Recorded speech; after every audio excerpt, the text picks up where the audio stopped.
Hi everybody, thank you guys so much for checking out my video. I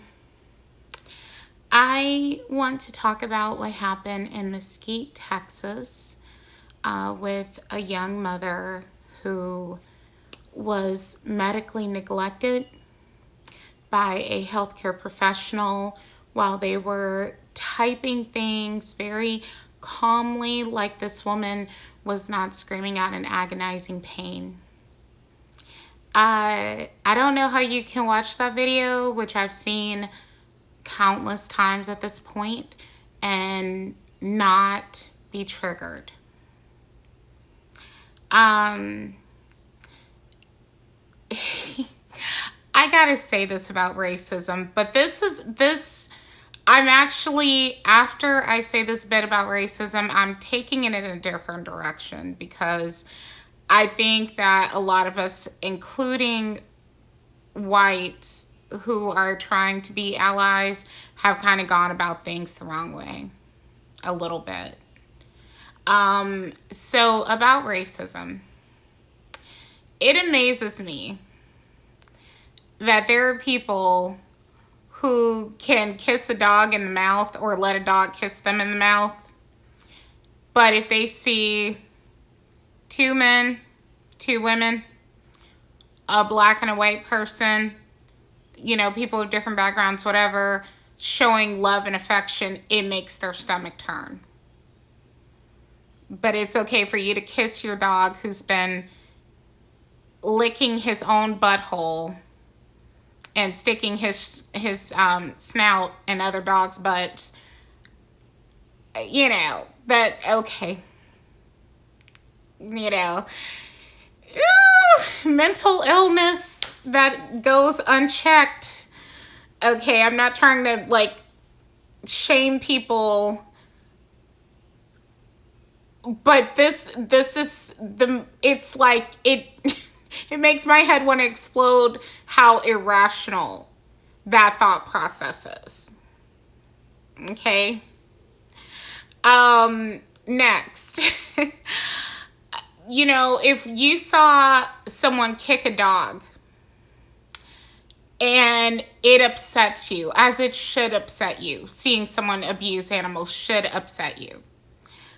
But if you saw someone kick another human being, that doesn't upset you, regardless of race, just another human being.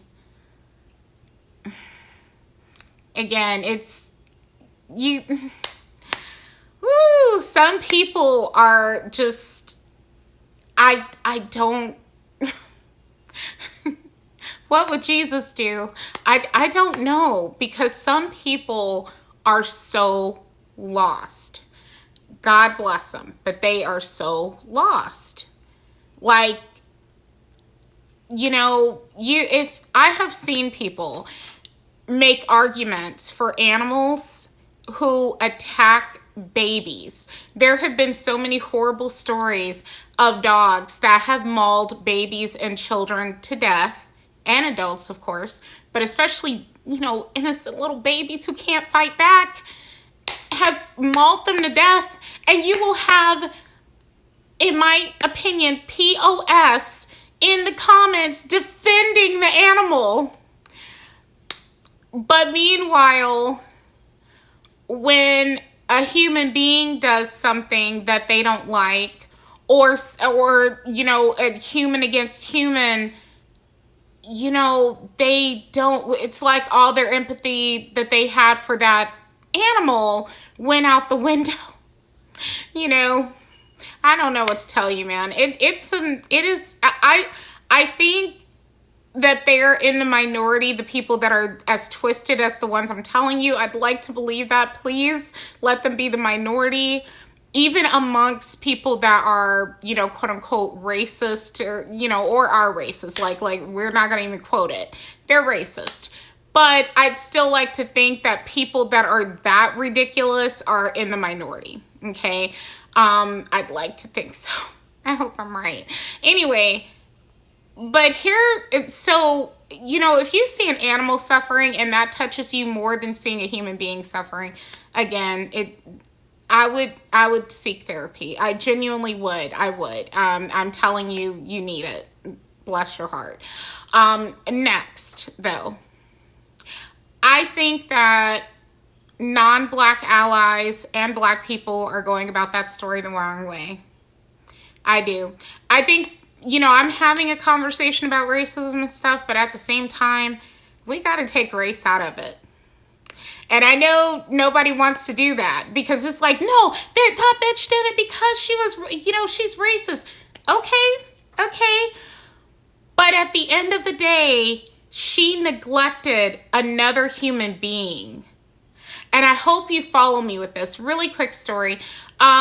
So when I was a child, my mom had the book, I forget who, John Grisham, okay, wrote the book A Time to Kill. You know the funny meme with Samuel Jackson where he looks like an old man and he's like, like, what the fuck you want or something. I can't even do the face, but whatever.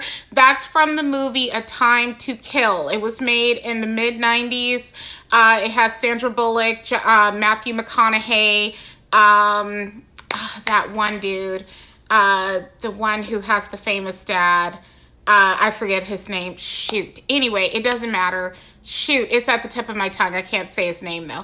But the point is, yeah, okay. Samuel Jackson was playing a grieving father who took the law into his own hands because his daughter was brutally raped and beaten, almost to death, okay, but thankfully survived, but would have permanent injuries. And I had actually read the book when I was a child. I think that's when it came out, and I read it when I was a child. I remember it had like a blue cover. I think it was blue marble cover or something. Anyway, why I mention it is I can't remember if this was in the book, but it was certainly in the movie where Matthew McConaughey was describing the terror or the horror of what happened to that little girl. And it was an almost all-white jury, if not all-white jury. And he told them, close your eyes and imagine, all these horrible things happened to this little girl. And then he said, imagine she was white. Imagine she was white. And that broke their hearts. Their racist fucking hearts finally broke when they realized, oh shit, imagine if this happened to one of our kids. How would we feel? Like, I know that we see black people as less than, but imagine if it was one of ours. And the truth is, there's an old saying, injustice anywhere is injustice everywhere, or something along those lines. But I mean, the truth is that when you tolerate bad things, eventually that shit comes around. And the truth is, there have been white people who have been the victims of police brutality. There have been white people who have been abused by the medical system, who have been the victims of medical neglect. I just saw a video of a white woman who was screaming on camera because she went in for medical care. She suspected she could have cancer and she was not being treated seriously. Okay, so this could happen to anybody. So as long as we keep othering ourselves and keep being othered, then people think, well, it's not my problem, when really it's everybody's problem, because it can be you too, Cindy. It could be you too, Kayla. It could literally be any of us. It's not just Boquisha and Shaquita. It's Kayla. It's Shayla. It's Trevor. And this could and does literally happen to everybody. Right now, with what's going on with the immigration situation, they're not just messing with people that look Hispanic anymore. They're coming after people that look like me and people that are white as well. When I tell you this is everybody's problem, all of this is everybody's problem. And that's the thing. We have to stop othering ourselves. And I know it's hard because, yeah, I'm sure she did it because the lady was black. Okay. But at the end of the day, she did that to a woman, regardless, or to a woman, to another human being. Take the race out of it, because the problem is when you leave the race in it, then you start digging into people's prejudices and people thinking, oh, well, couldn't be me, wouldn't happen to me, I'm safe. I'm not going to lie. I'm sure a lot of us thought we were marked safe from ICE, and now they're coming for everybody. Okay? So I'm just saying, I think that